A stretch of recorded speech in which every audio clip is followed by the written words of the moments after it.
More of the Zach Gelb Show on Fox Sports 920 The Jersey. All right, we're back. 4:15 from the Princeton Orthopedic Associates studios. If you're still wondering, the Philadelphia Eagles are still 6-1, and excitement's very high in the city of brotherly love. Now joining us is going to be Geoff Schwartz, the former NFL offensive lineman, who is now having a very successful media career. He's working for like 9,000 organizations, SB Nation, SiriusXM, and he does a weekly article in Philly for The Athletic. So he's doing it all, and I always love his tweets. He's a very compelling follow, and he always goes after Keon Fahey, who I don't like, back to his criticism of one Carson Wentz that everyone in Philadelphia reminds the nice guy in Ireland about his wrong criticism of Carson Wentz from earlier in the year. So let's go out to the hotline right now and welcome in Geoff Schwartz, who's kind enough to hop on board with us right now. Geoff, appreciate a few minutes. Thanks for the time. What's happening?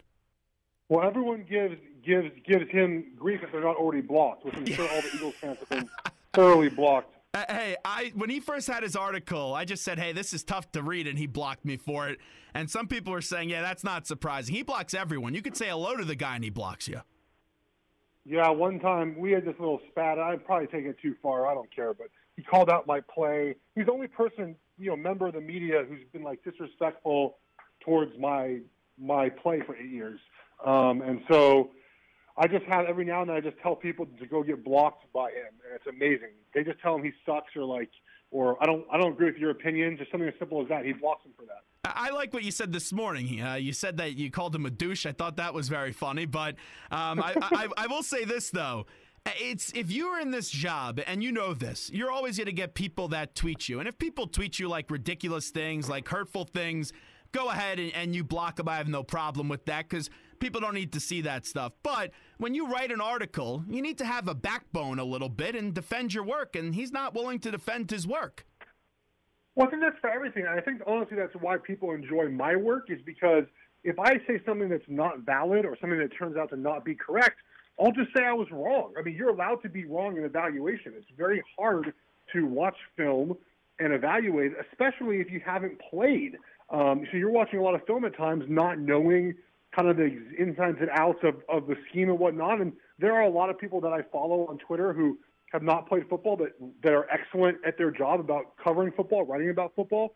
But everyone admits when they're wrong except him. So I take exception to people that just want to put their work out there and not take any of the criticism, because part of being in the media, and this is maybe the wrong thing to say, but I think a lot of the reason why sometimes the blogger type people have trouble with criticism is because they have not had a traditional background in journalism where, if you write a terrible article 17 years ago, people would write angry letters to the editor, and they get on you. And people have grown up in this society that doesn't have that background. I think that's why sometimes, people have, they push back when they get criticized. Yeah, we get things wrong all the time, and if you do this job and if you're going to make 9,000 predictions, you're not going to bat 1,000%. As Geoff Schwartz joins us right now, the problem I had with this article is I watched every snap of Carson Wentz last year, just being here in Philadelphia, covering games, going to OTAs, going to training camp, and all that, and even the preseason games. And I walked away thinking the Eagles were in very good hands with their quarterback, and I was just baffled by his reasoning, just saying that, hey, Carson Wentz isn't going to be, it hasn't shown me anything to be a great quarterback, let alone a good quarterback, and clearly he's been wrong on that because Wentz has been sensational. Yeah, I think it's unfair. Look, I think it's unfair at all to make bold predictions about young players so early in their career, right? I mean, everyone wrote off Jared Goff, and oh my God, look, he gets a coach, and he's actually good. And Carson Wentz, wow, he gets his offensive line plays better this year, and his wide receivers are good.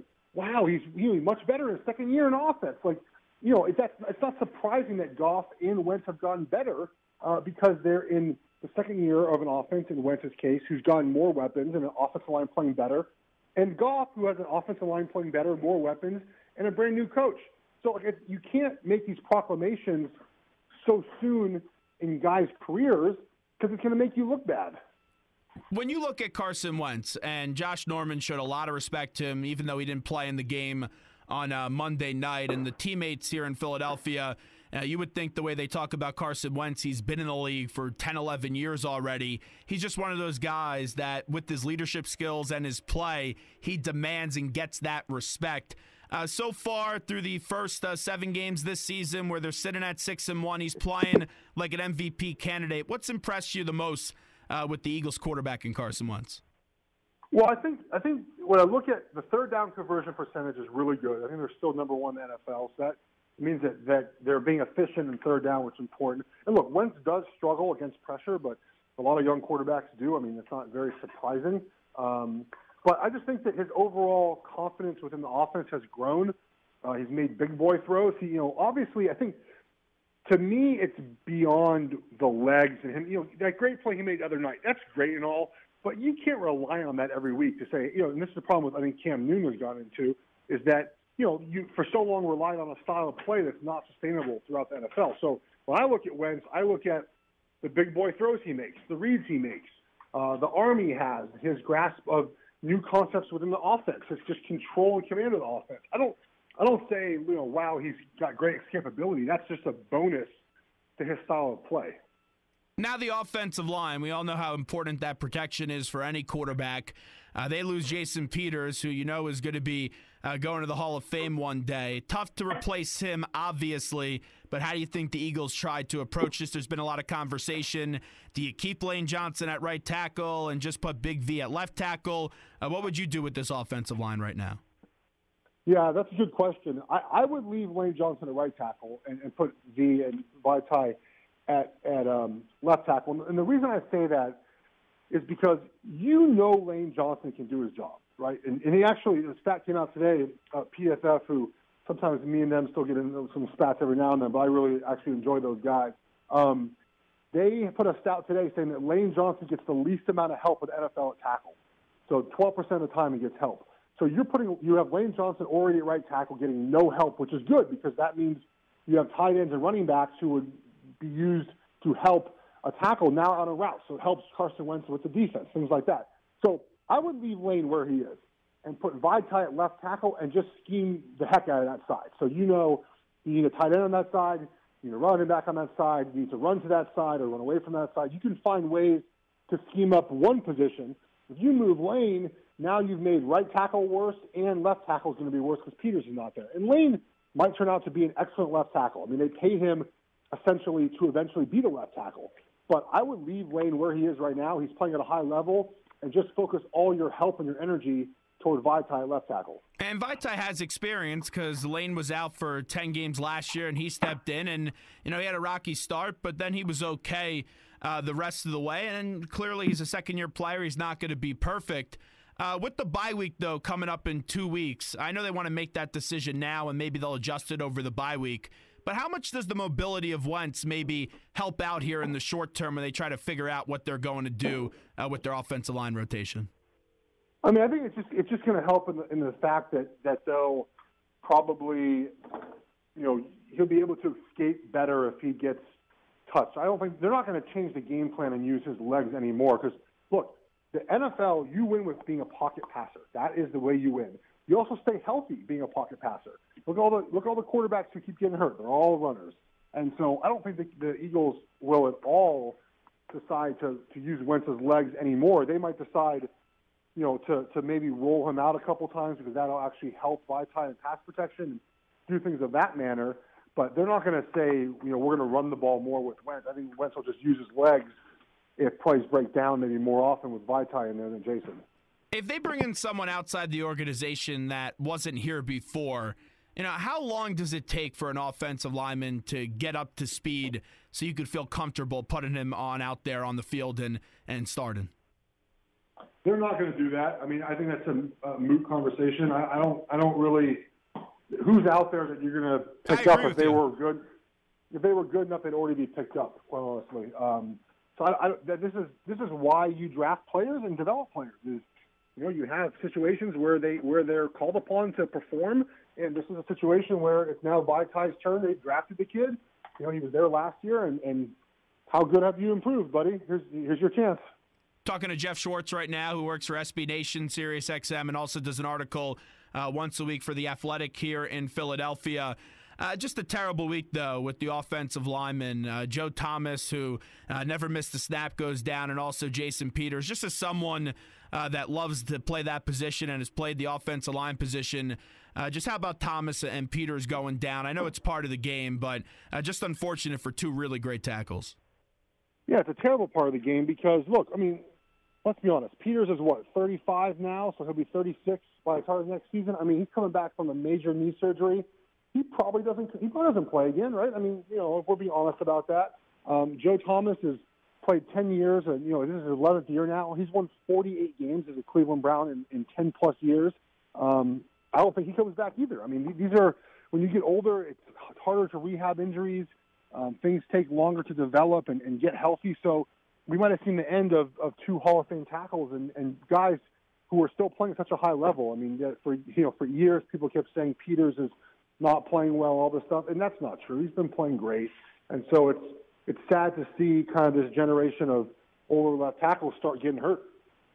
I know we just mentioned the Browns talking about Thomas, and you mentioned he's only won 40-something games. I'm surprised, he stayed there that long. And if you look at the Browns, I know they've been getting it bad for a while, but especially the last 2 years. Like, I wonder what's going through Cleveland Browns fans' heads when they see Carson Wentz and Deshaun Watson playing the way that they're playing right now. Yeah, we should have drafted them is what's going through their heads. I mean, that's, yeah, right. I mean, look. I mean, I understand the idea of what the Browns are trying to do, but unless they have found a way to play without a quarterback, this league is about quarterback play. And for them, if they say, look, we don't want to draft Wentz because we want to accumulate draft picks, sure. But when it comes out that you think Wentz is not going to be a top 20 quarterback, that's a poor job of evaluating talent. And they thought, I guess, Kaiser was going to be their guy this year. And, dude, I mean, Hugh Jackson's 1-22 in this rebuild. So as much as people say they want and they'll give you time to rebuild, they're not giving you time if you're going 1-22. When you start out the year 6-1 like the Eagles have, and you have a chance to be 8-1 if you win these next two games going into your bye week, the Super Bowl talk is already starting here in Philadelphia. With the two pieces that they just lost in Peters and Hicks, how much does that change your expectations for this team for the rest of the year, Geoff? I like to say that it doesn't, but I think realistically it does. I don't know how you can sit here and say we lost a middle linebacker and we lost a left tackle and we're going to be just the same team moving forward. Luckily, they get the Niners this week to maybe figure a couple things out, and maybe the game is closer than people imagine, but I just don't see how this is not going to make a difference. I can't tell you, like, they're going to lose X amount of games or not be as good and here and there, but I think you have to definitely maybe temper down the excitement a little bit about making a Super Bowl run. But what's good for the Eagles and really for the NFC, quite honestly, is the NFC is wide open. I mean, any of 6 teams, 7 teams can win. I think in the AFC, Chiefs, Steelers, Patriots, that's it. So if you're an Eagles fan, if you get home field advantage, you can end up with a whole bunch of teams that possibly are very inexperienced in the situation of an NFC Championship game, having to go on the road and play that game. So I think you still can be very positive about the outlook for the season, but I think, they're going to be a different team without those two players. And we'll see how they adjust. But since the NFC is so wide open, and I think through the first 7 games of the season, the Eagles are playing the best team football, not only in the NFC, but in all of football. But just looking at the NFC, if you had to give me one team, who's that one team that could present the biggest challenge to Philadelphia in the NFC?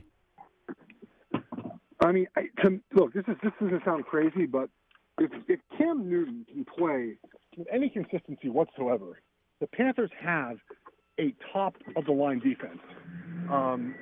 They are good. The problem is Cam is so inconsistent, so I don't think I can say the Panthers. Low-key, dude, the Saints have won 4 in a row. Yeah, very surprising.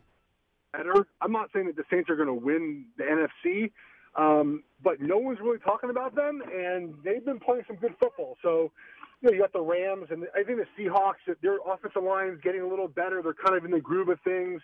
Do you trust Wentz to go to Seattle, possibly win a playoff game? I don't know if I trust him quite yet to do that. So, Seattle, the Rams, the Cowboys are still in it, I think. The Vikings are I don't think they're good enough a quarterback, quite honestly, to win multiple playoff games. But the NFC is wide open. It's going to be fun to watch down the stretch. And I know the three teams, and I agree with you in the AFC. You mentioned Kansas City, the Steelers, and the Pats. I know your brother plays for Kansas City and does a great job in the offensive line for them. But how do you rank those three teams, Kansas City, the Pats, and the Steelers? Yeah, I think I know the Steelers beat the Chiefs, and the Steelers are kind of the Chiefs' nemesis. But the Chiefs, I think, are probably better. But I'll tell you this: I mean, the Steelers' defense right now, I believe, is number one in the NFL in defense. They're playing at a really high level, and no one kind of really talks about that because we're focused on all their issues on offense with Bryant not playing here, Le'Veon Bell, and Big Ben and Antonio Brown. But probably Steelers, Chiefs, Patriots. I mean, that's probably how I go. Whoever gets home field advantage is going to have a big advantage. However, look, if the Chiefs play the Steelers again, a home or away, I don't see how they beat. I mean, they're not going to be confident playing them. I'll tell you that. Let me ask you one more question before we let Geoff Schwartz run. Let me just squeeze in one question about the Giants, since you did get a chance to play for that organization for a few years. Jerry Reese and McAdoo, we all know the season has been the complete antithesis of what they thought it would be. It's still mind-boggling how Reese did not fix that offensive line with the talent that they have on their team, and they suffered a lot of injuries. I would expect Reese and McAdoo don't survive this, right? That's wrong. They're surviving this. You think so? You think that they'll both be back next year? Yeah, because now the injury excuse is valid, and they could say, well, we started slow, but look, everyone's injured. How can you evaluate our season? I don't think that the Giants move very slowly when it comes to these things. I don't think that they're going to be fired. And then before we let you run, just tell us everything that you're doing these days. I know we mentioned Sirius, SB Nation, and then also that article that you do for The Athletic. Yeah, I also host ESPN Radio. It'll be post-game after World Series. This will be after World Series Game 5 if there is one on Sunday night. And then I write for SB Nation. I do Sirius NFL Radio, The Athletic. I make videos. If you go to my Facebook, it's linked on my Twitter. You can find it. And I keep myself busy. Well, I'll tell you, maybe we should get together if you have about an hour, and maybe we'll bake some cookies for our friend in Ireland, Keon Fahey. Maybe we'll try to cheer him up a little bit. Sounds good. Appreciate it, Geoff. We'll talk to you down the road. Thank you. Okay, bye. Geoff Schwartz right there.